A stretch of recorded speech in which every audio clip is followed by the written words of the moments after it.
इस वक्त हमारे साथ हैं नवाबगंज विधानसभा के विधायक डॉक्टर MP आर्या जी। हम इससे बात करेंगे 22 जनवरी को प्राण प्रतिष्ठा कार्यक्रम होने जा रहा है, इस पर आप क्या कहना चाहेंगे?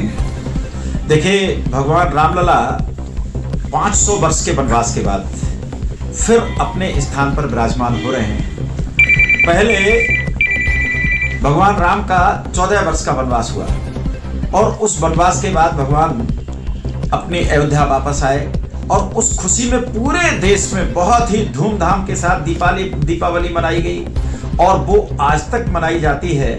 खूब प्रकाश किया जाता है, पटाखे फोड़े जाते हैं, मिठाइयाँ बांटी जाती हैं, खुशियाँ मनाई जाती हैं। और अब की बार तो भगवान 500 वर्ष के वनवास के बाद वापस आए हैं, तो निश्चित रूप से पूरे देश में बहुत खुशियाँ मनाई जा रही हैं, उसकी तैयारियाँ चल रही हैं। खूब दीपावली मनाई जाएगी, दीपक जलाए जाएंगे, पटाखे फोड़े जाएंगे, मिठाइयाँ बांटी जाएंगी और भंडारे करेंगे लोग, तरह तरह से खुशियाँ मनाई जा रही हैं। सर, जो प्राण प्रतिष्ठा कार्यक्रम होने जा रहा है, इसको लेकर रामदूत अभी आए थे।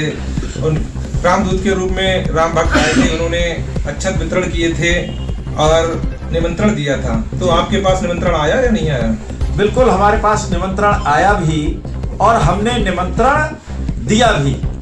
काफी क्षेत्र में अक्षत बांटने का काम किया और लोगों को निमंत्रित किया है कि 22 तारीख को प्राण प्रतिष्ठा के बाद निश्चित रूप से अयोध्या पहुंचें और भगवान रामलला के दर्शन करें।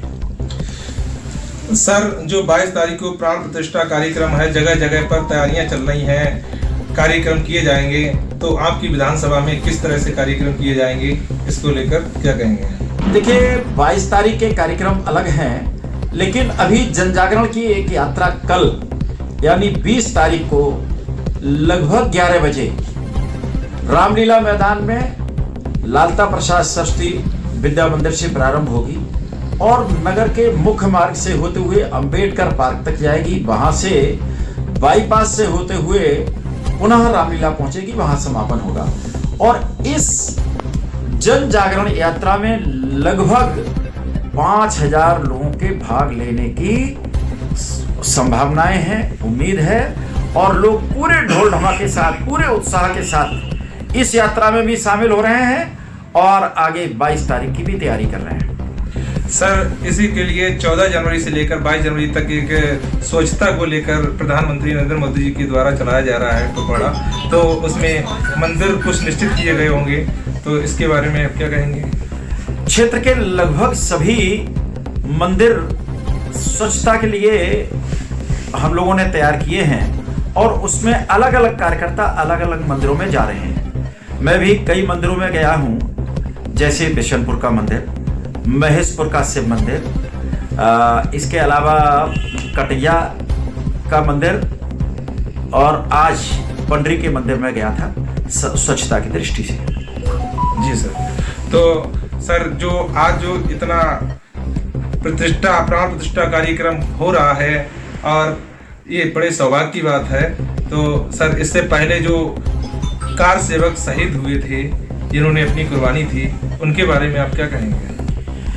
देखिए, भगवान रामलला के ये मंदिर जो बन रहा है, निश्चित रूप से इसमें बहुत सारे लोगों ने अपनी आहुतियां दी हैं। जब मंदिर धराशायी किया गया और बाबर के द्वारा वहां पर एक मस्जिद बनवाई गई जिसका नाम बाबरी मस्जिद कहा गया, वास्तव में उसमें नमाज कभी नहीं हुई, वो एक ढांचा जरूर था।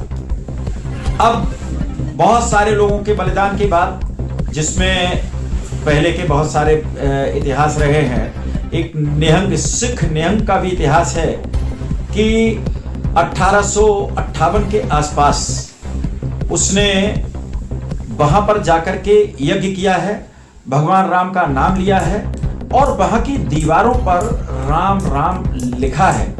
और उसके बाद में भी बहुत सारे लोगों का इस तरह का इतिहास रहा है।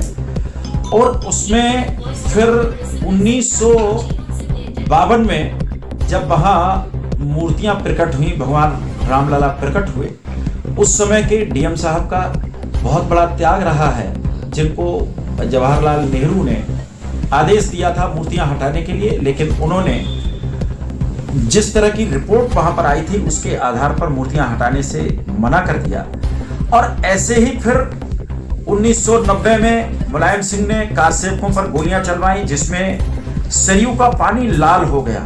हमारे जैसे लोगों ने वहां पर बहुत सारे कारसेवकों को भेजने का काम किया, बहुत सारे कारसेवक वहां तक पहुंचे और उन लोगों ने कार सेवा में भाग लिया।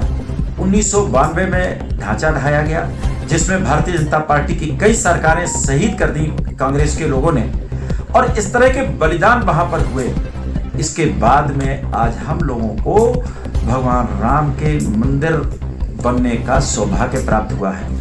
हमारे जैसे लोग सौभाग्यशाली हैं जिनके समय में भगवान रामलला अपने स्थान पर विराजमान हो रहे हैं। ऐतिहासिक क्षण ये हम लोगों को देखने को मिल रहा है, इसलिए हम और हमारी ये पीढ़ी सौभाग्यशाली है और अपने लिए बहुत ही गौरवान्वित महसूस कर रही है। धन्यवाद। ये थे हमारे साथ जनता के लोकप्रिय विधायक डॉक्टर MP आर्या जी, जिन्होंने प्राण प्रतिष्ठा को लेकर बात की और जो जन जागरण यात्रा निकाली जा रही है, जिसमें बताया है कि अधिक से अधिक संख्या में लोग पहुंचेंगे और ये यात्रा विभिन्न स्थानों से जाकर वहीं पर पहुंचेगी। मैं शैलेंद्र गंगवा, AHN न्यूज़ बरेली।